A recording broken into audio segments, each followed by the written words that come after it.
So there is something huge coming from Nvidia, and I'm not just talking about one of these. Look how big this cooler is.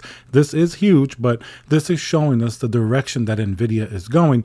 That's why you may want to skip this generation. The GPU market right now is an absolute mess. We're starting with guys like these, the 4080, and of course AMD's new release. We're starting to get some early information as to what Nvidia has planned, and it seems like something massive. I mean, people are talking about maybe one of the biggest changes in computing graphics that we've ever seen. And if you like GPU content like this, remember to smash that like button and subscribe to help us reach 50,000 subscribers by the end of the year. So today we're going to break down what this is, why you may want to actually skip this generation, and instead of going into like clickbait type of information that you can't really do anything with, we're going to see if this actually has merit. And judging from the market conditions that are happening now, we're going to take deductive reasoning with all the evidence that we see, and we're going to see what's going on. And I'm talking about RTX 5000. I know the joke is, oh, the new RTX 4000 came out, but you better wait for the next one. And then when the next one's about to come out, you just say, oh, you better wait for RTX 6000. But this time it's different. Let's talk about why. First, the Nvidia RTX 5000, apparently it's going to be an entirely new GPU architecture that they're going to be naming Blackwell. Of course, they like to name their GPU architectures after famous mathematicians, after famous scientists, and then this one just happens to have come up with game theory and things like that. So that's going to be the name, and apparently they're considering going to like a chiplet MCM type of design, and that's exactly what AMD did with RDNA 3. Instead of something like this, which is like a monolithic, type of die, you're talking about a chiplet design where you could have a lot of stuff together. Basically, even like Apple likes to do these type of things, and you can, connect things. If you can do it fast enough, you can get really scalable performance, sometimes much more than just having one big GPU. That's what, Ryzen was, and that's what AMD is doing with RDNA 3. Potentially, that's also what Nvidia is going to be doing. So that's definitely possible. And if they figure out a new architecture and that new type of connecting technology, it's very feasible that the technological advances that Nvidia does could really start to push computer graphics far beyond anything that we've seen. Another area that is really controversial actually comes down to ray tracing and path tracing, which is going to be more complicated. Basically, lighting effect in games, shadows, all these things to make a game very realistic. I mean, I'm really going to have an opinion here that some people may agree with and some may not. In my opinion, if you're playing at the high end, like something like this guy, like 4080, 4090, AMD's new GPUs, or last generation, you had a 3090, 3080 Ti. The point of getting a high-end GPU, first, is to get really high frames. I mean, anybody will agree. You don't want to have a high-end GPU and be getting like 20 frames per second. That's why the second thing, ray tracing, is a little bit of a murky issue, because when you turn that on, you often get a huge performance penalty. But the other really important thing of a high-end GPU, don't you want eye candy? Ultra, extreme. Some of the settings go even beyond ultra now. You want to be able to see the absolute nicest graphics that you can. Am I wrong here? Unless you're a competitive gamer that you go and you get yourself like a 4090 or 4080 just so you can play at like 600 frames per second on low settings and have really fast reaction times, you're going to want to put your game, even if it is competitive, at the highest possible settings. So you see all the explosions and very, awesome light. You see all the shadow effects. You see things look really realistic or even cartoony or 3D, whatever the game's effects are. And even though it's a bit controversial, ray tracing and path tracing are one of the biggest, technological innovations that we've seen in GPUs. Or else things would just keep getting better graphically, but you wouldn't have the lighting effects like shimmering, water, things that we've seen in games like the Portal RTX or even Cyberpunk now. So in my opinion, ray tracing is important, and keep in mind mind, ray tracing, path tracing, it's not an Nvidia exclusive technology. AMD uses ray tracing, Intel uses ray tracing, anything can really use ray tracing. The thing here is Nvidia is the one that's really focusing on it, and they're gearing their next generation hardware to really be able to handle it. I mean, when you put a 4090, let's say on Cyberpunk, which is not really optimized that well, but it's one of the games that you can do ray tracing with at 4K, something like the 4090 will give you like 83 frames per second if you throw on like DLSS and those things to really help it along.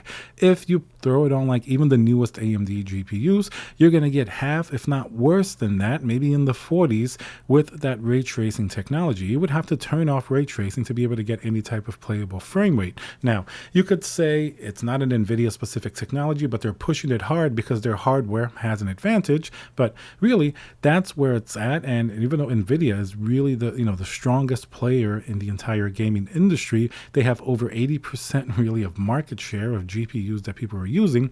They're going to have a big pull with developers to develop and add these things into the games. They're going to have much more pull than Intel or AMD. So if they can make their hardware powerful enough, it's really going to be like a catch-22. The technology came first or the hardware? It's going to be Nvidia's game any way that you slice it. Now, the RTX 5000, apparently it's going to have some more benefits to ray tracing and path tracing, such as different denoisers that are going to make it a much better technology. And you know why I kind of believe RTX 5000, when you listen before and people are like, it's going to be game changing, it's going to be the best GPU technology we've ever seen. I kind of believe it, and now we're going to break down the reasons why. When we were first hearing the rumors about RTX 4000 Ada Lovelace, it definitely was very impressive. I mean, when people would talk about the 4090, they would talk about it being like a 600-watt monster of a GPU that was going to have like incredibly unbelievable performance in both rasterization and ray tracing. And then what happens when that GPU is actually released? Actually, to everybody's surprise, it lived up to the expectations. You could look at all the reviews for the RTX 4090. This is an RTX 4080, which has a huge pricing problem, so don't conflict that with it being a bad architecture or a bad GPU. This should have never been $1,200 for the performance that you're putting out. Even the 4080 is pretty impressive, don't get me wrong, for the efficiency, for the power it puts out, but if this guy was $700, it would be literally a gaming miracle. But going back to the 4090, it delivered on those expectations. Sure, it wasn't a 600-watt GPU, and thankfully, because of all the adapter issues that popped up, which happened to be people plugging it in not correctly, and it was only a small incidence rate, 4090 is an impressive GPU, and this isn't really opinion. You could look at any graph of modern gaming performance, and the 4090 absolutely embarrasses any other GPU that's on the market by a huge margin. Even the RTX 4080, which is an Nvidia GPU and supposed to be the second best, this thing gets destroyed in every single case by the RTX 4090. And even though the 4090 is expensive at $1,600, if you look at the price to performance, it's a much better deal than the 4080. So it's kind of like one of those things that you really have to look into the nuance and the detail. Point here is the 4090 delivered on those expectations. It's an incredible GPU. Aside from that little adapter issue, people don't complain about it. Like, there's no driver issues. It's working perfectly for the people that are using it. Typically, even though they put out a lot of power, look at the 3090 Ti. That had a 450 watt TDP, and it's much less powerful than the 4090 at the same TDP. Those are some pretty incredible efficiency gains over one generation. Now, the 3090 Ti still does really well, but the 4090 sometimes doubles it. So that's extremely impressive in one generation. So having that as sort of a reference point, when people start talking about the RTX 5000 and like a 5090, then you could see that, especially combining it with the stuff we talked about before, like having a potentially new architecture, being MCM, or having like a chiplet design where they could really start to push the boundaries of what's possible.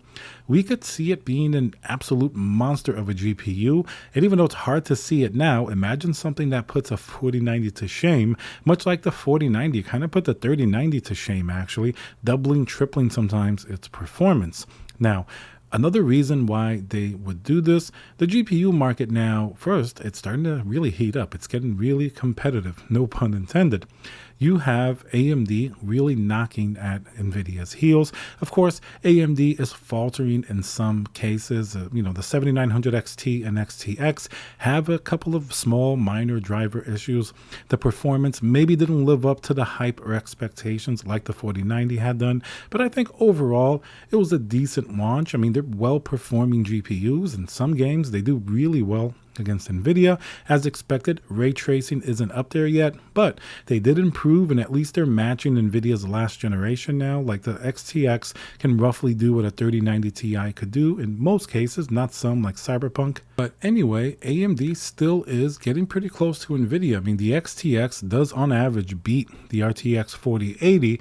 If we talk about price and performance, that's an entirely different issue. AMD is cheaper, but Nvidia has the problem with the 4080, and that's going to come down to a lot of pricing. But if you look at the top end, the 4090, the performance is there in spades. The XTX, with its chiplet design, in some cases, it can get actually a little bit uncomfortably close. All it takes is one generation for AMD to figure out these problems that they may have with the chiplet design, or to make their designs a lot more efficient, optimize them, possibly next generation. If Nvidia was asleep at the wheel, AMD could then come not out of nowhere, but they could really make huge generational gains, and Nvidia would start to lose. I don't think they want that, even though they may overestimate or underestimate AMD depending on the different points in time. I think it's obvious with the 4090 because of competition. They decided to put something out so powerful that AMD was not going to come within striking distance. That's why I believe RTX 5000, also because of competition and seeing what the 4090 has done, can really put out something that's going to be impressive and so powerful that it may just knock all the other companies straight out of even competing, much like the 4090 did. So what does that mean for you right now? You could see that the evidence points that most likely we may have something pretty big. Along with the architecture change, there's the issues of competition. Typically, you can always say there's always something new coming out. That's a very valid point, but is it going to be revolutionary and be a big change? Not every GPU release, every generation is that big of a change from the previous one. If you decide to skip this generation completely and wait for whatever's coming up next, you may actually be rewarded, because then the GPU market may be better. It could also be worse. Who knows? The performance definitely will be better, and there's that chance that it may be exponentially better.